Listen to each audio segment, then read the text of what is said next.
Hello students, let me introduce myself to you all. I am Dr. Tilakam, working in Avinashlingam University, and I am in the Department of Resource Management and Interior Design. Today I am going to talk to you about principles of design, application of design principles in interiors. Now many times you would have seen people have beautiful interiors, and all of us are very well aware that today interior design is playing a very important role. People, even without the basic knowledge of interior design, they were able to design beautiful interiors because they may have good taste. But what about others who may or may not have good taste? The thing is, if you know the basic principles of design, then it may be of great help to design beautiful interiors.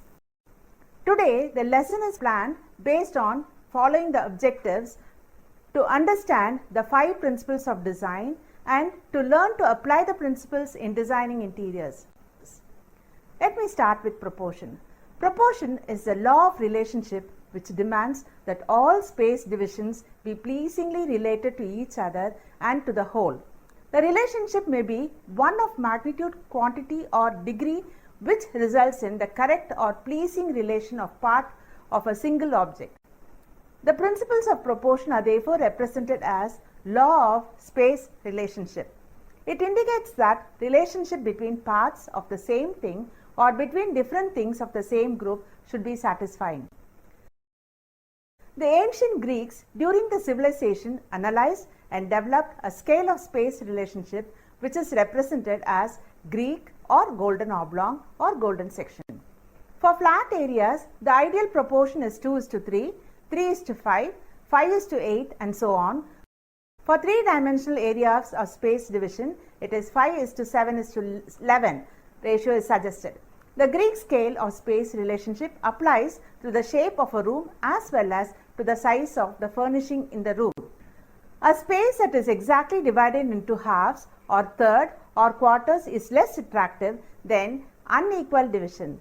That is why rectangle seems to be more interesting than squares. Goldstein and Goldstein indicate that there are 3 practical problems which we face in day-to-day life in applying the principle proportion.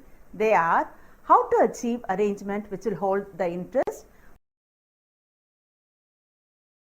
how to make the best of given sizes and shapes, and how to judge what sizes may be successfully grouped together. The solutions suggested for these problems are: in order to achieve arrangements that will hold interest, one must know how to create beautiful space relationships. In order to make the best of given sizes and shape, one must be able to produce a semblance of change in appearance if it is desirable. In order to judge what sizes may be grouped together successfully, it is necessary to grasp the underlying significance of scale. 1. Creating beautiful space relationship. While dividing a space into 2 interesting parts, there are 3 possibilities. They are: all spaces may differ, all the space may be alike, there may be variation in some of the spaces and repetition in others. All the spaces may differ. When all the spaces differ, it tends to provide the greatest variety. This type of spacing is excellent and suitable for smaller areas, while it may create confusion when used in larger areas. All the space may be alike. When all spaces are alike, it may result in monotony as a result of repetitive lines or color or space. One can bring in interest by introducing different colors or textures. Example, National Flag of India. There may be variation in some of the spaces and repetition in others. This produces an effective design, especially when one section or design dominates the other. This comparatively looks better as there is harmony in repetition, but variation provided will change the monotony. While arranging objects on a shelf, one should make an attempt to secure interest in the heights and in spaces between the objects. While arranging group of objects within a larger group, as in assembling several pictures which should harmonize in a particular wall space, the space between the pictures in a group should be smaller than the width of the pictures. Producing a change of appearance.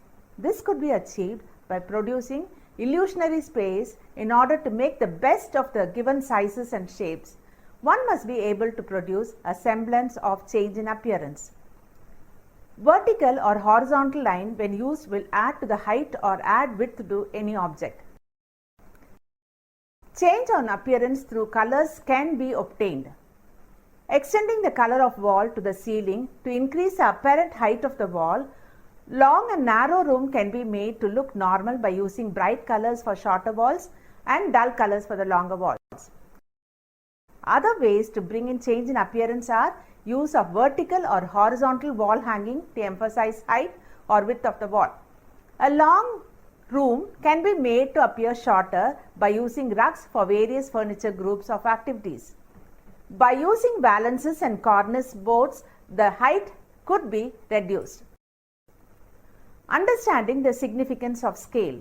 Scale indicates the understanding and selecting of the object and arranging them in such a manner that they will appear as one whole.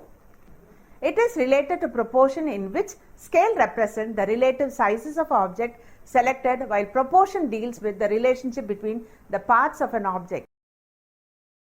Scale then means the size of all the parts or elements of an object should have a pleasing and consistent relation with the structures and to each other, and the sizes of the object as such should be in proportion with each other object combined with it.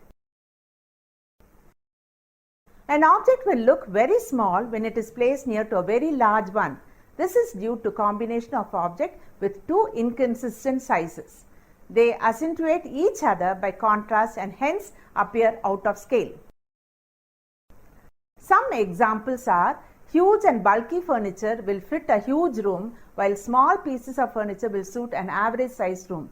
A spacious effect can be given to a room while using small scale furniture. Texture and patterns also may create differences in scale. Coarse textures produce an effect of heaviness, while the fine textures give feeling of lightness. Large patterns are ideal for large wall areas, while small patterns are suitable for small wall areas. Intermediate patterns and textures could be coupled with both coarse and fine textures as well as small and large pattern. It is not necessary to measure and arrange different spaces of furniture, but due to practice, our eye will tell us whether the arrangement is interesting or pleasing, which is mainly due to adoption of principle, proportion or scale in any arrangement. Balance. While arranging a space with furnishing, lightings and accessories, various spaces, sizes, colors and textures are used. While using the various objects, they should be arranged in such a way that there is a state of equilibrium. It is so natural in any design or arrangement, so that when it exists, it is not realized, but when not achieved, a sense of uncomfortableness is produced. In simple terms, balance means rest or repose. Goldstein and Goldstein define balance as the restful effect obtained by grouping shapes and colors around the center in such a way that there is equal attraction on both the sides. A perfect example for balance is a seesaw. The principle that is applied for seesaw could also be applied for balance, an art principle when two objects of equal weightage is placed at equal distance from the central pivot, it will be balanced. While one object is heavier than one on the other side, then the heavier object should be placed towards the center based on its weight. So also, when the visual weight of the objects placed on either side of the center object or imaginary center is the same, then it should be placed at equal distance from the center. When the visual weightage of an object is more on one side due to variation of size, color, texture or attraction, then the object should be brought towards the center. However, the distance at which it is placed from the center depends on the visual weightage of the object. The visual weight of any object is assessed based on the attention it demands. Types of balance. There are three types of balance. One is symmetrical, formal or axial balance. Two is asymmetrical, informal or occult balance, and 3 is radial balance. 1. Symmetrical or formal or axial balance. If objects on either side is equal in visual weightage or equally forceful in appearance, then they may draw equal attraction and therefore should be placed at equidistance from the imaginary center, and it is called as formal balance. There are two types of formal balance, namely bisymmetrical and obvious balance. Bisymmetrical balance is achieved when one side of the center of the object is the exact reverse of the other half. When one object on either side of a center object are not identical but equal in the power of attraction, it is called as obvious balance. Formal balance is also known as passive balance. The qualities indicated by formal balance are quiet, rest and repose, dignity, feeling of precision, static, stable, and create an air of formality. Asymmetrical, informal or occult balance. In order to achieve an asymmetrical, informal, occult balance or optical balance, the object on either side of the center objects or imaginary center should be different. Asymmetrical should be obtained when visual weightage or visual force are equal and but not identical. Asymmetrical represents quick and vigor, suggests movements, spontaneity and informality. It allows freedom and flexibility in arrangements for utility and beauty. It requires imagination and individual qualitative judgments regarding the placement of objects. Symmetry is preferred when formal, traditional or tranquil effect is desired. Asymmetry is used in places where informality and flexibility are desirable and when spacious effect is sought for. Radial balance, when all parts of a composition are repeated and balanced around a center like petals of a daisy, or the widening of ripples from the pebbles thrown into a pond, is indicated as radial balance. It may result from the arrangement of elements about a center point. Harmony. Goldstein defines harmony as the art principle which produces an impression of unity through the selection and arrangement of consistent objects and ideas. Seetharaman and Pannu define harmony as consonance of the pleasing agreement of parts or a combination of parts into composition.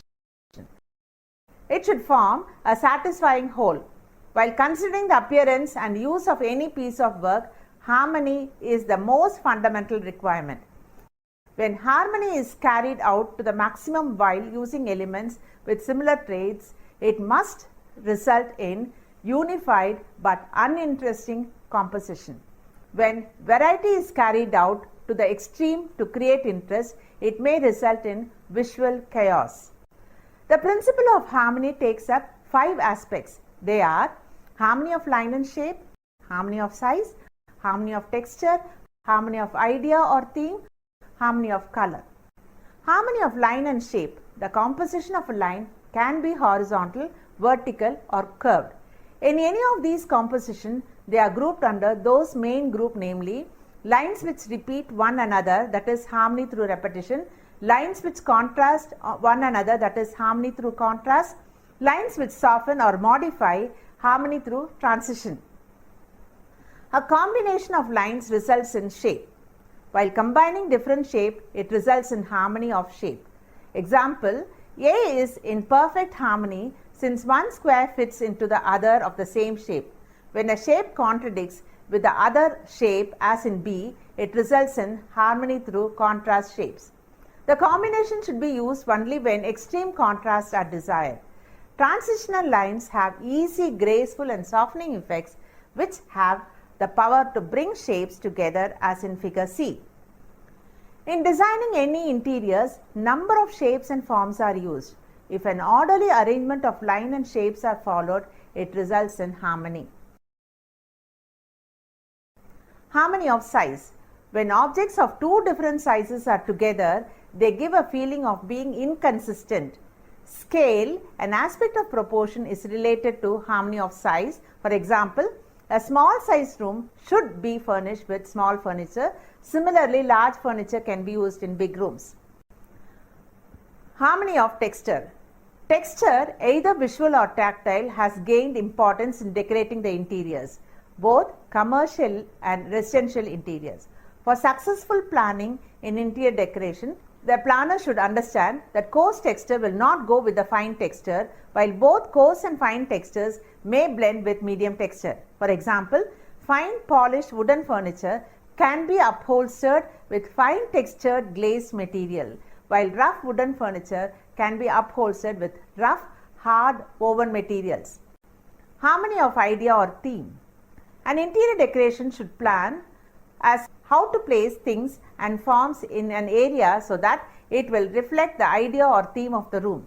The setup should represent the purpose of the room arranged. Example, a cottage style should be followed in the farmhouse, while the arrangement may not suit a mansion.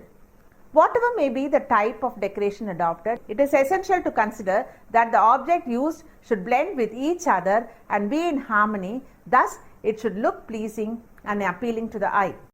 Harmony of color.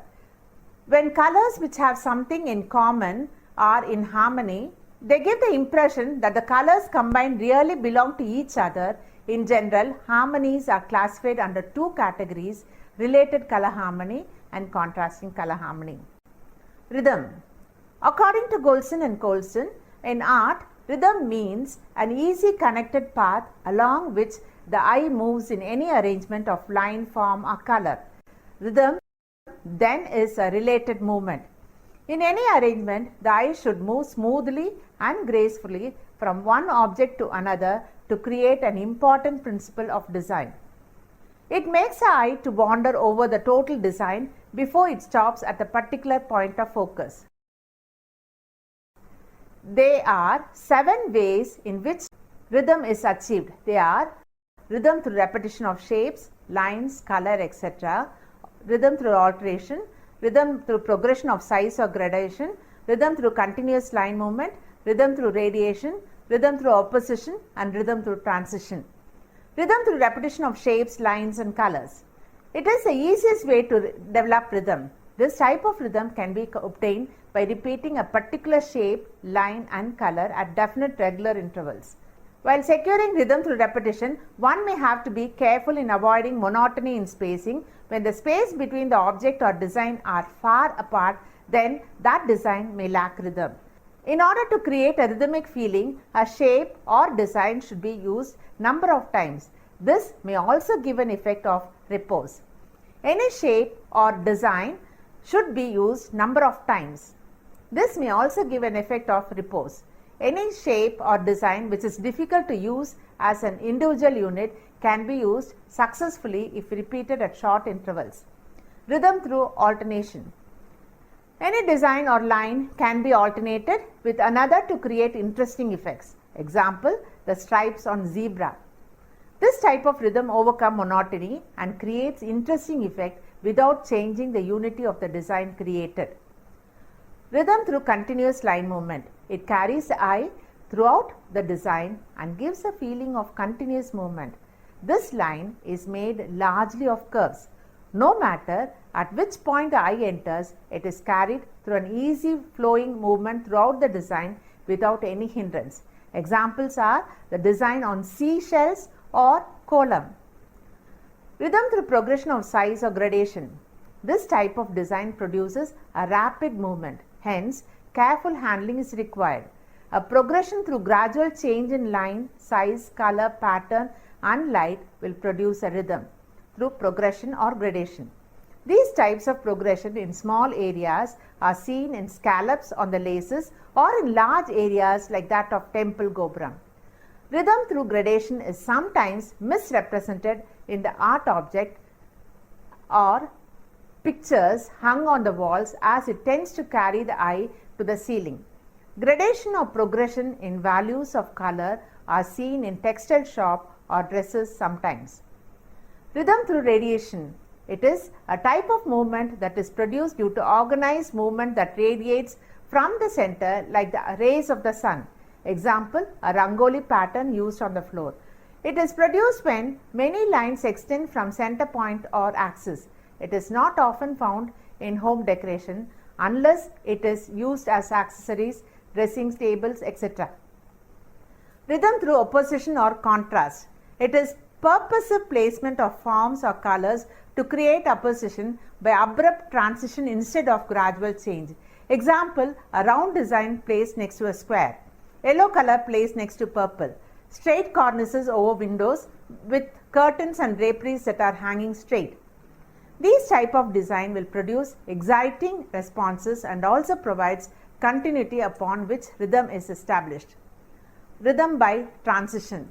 This form of rhythm carries the eye move gradually from one place to another. Example of transition are found in arched doors, in curved cornices and fitted valances that extend on all the three sides of a window.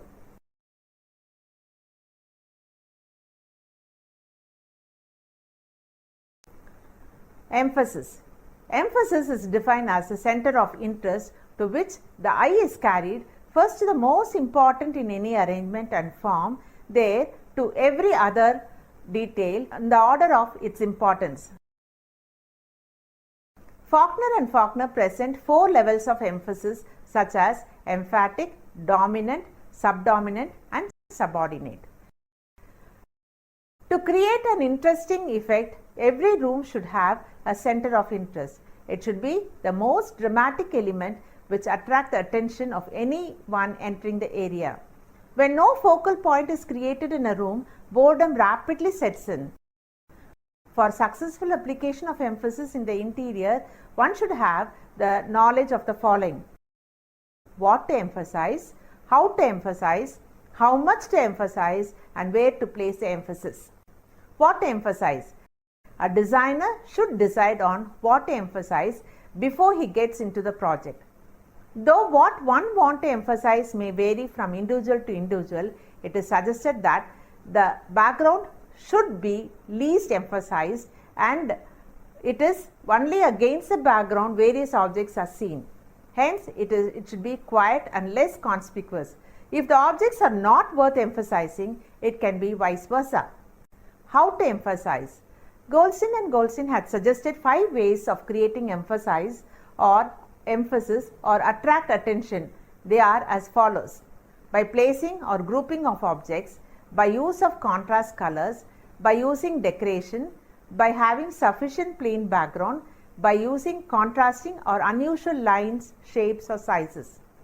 It is not necessary that only any one of the methods stated above should be used to create emphasis, but even 2, 3 or even all the 5 methods could be applied in any area to emphasize.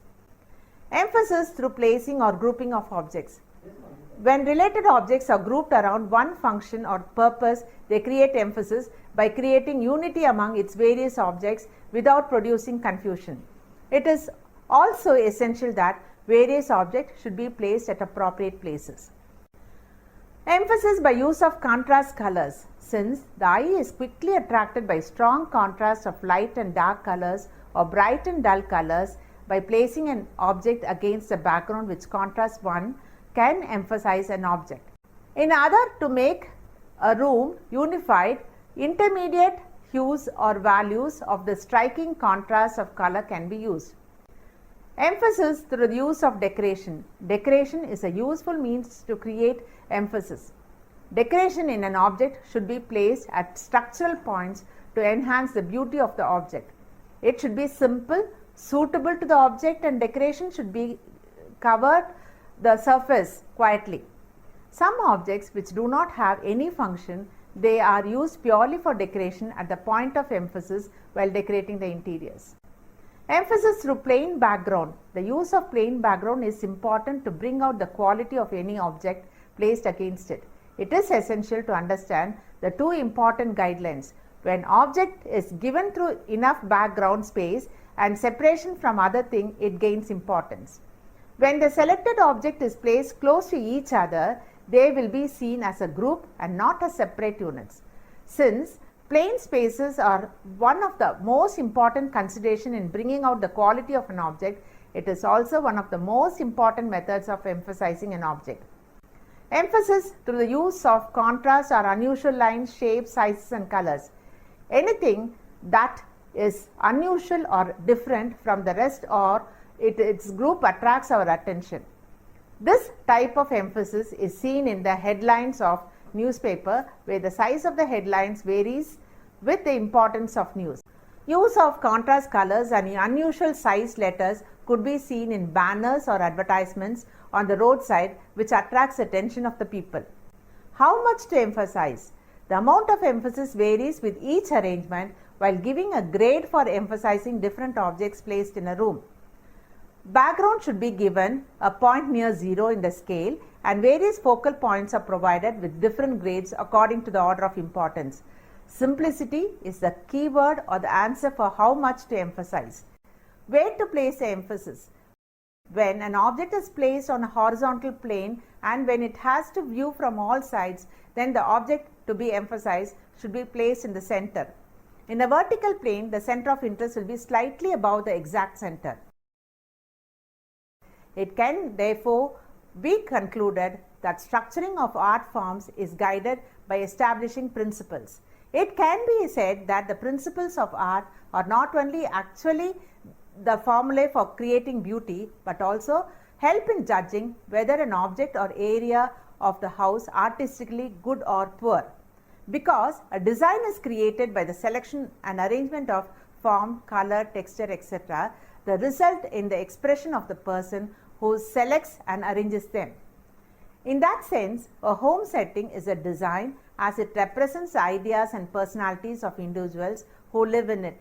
It is therefore important for an interior designer to understand some of the basic principles that might serve as a guide for creating good designs.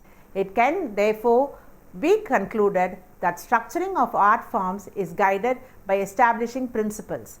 It can be said that the principles of art are not only actually the formulae for creating beauty, but also help in judging whether an object or area of the house artistically good or poor. Because a design is created by the selection and arrangement of form, color, texture, etc., the result in the expression of the person who selects and arranges them. In that sense, a home setting is a design as it represents the ideas and personalities of individuals who live in it. It is therefore important for an interior designer to understand some of the basic principles that might serve as a guide for creating good designs.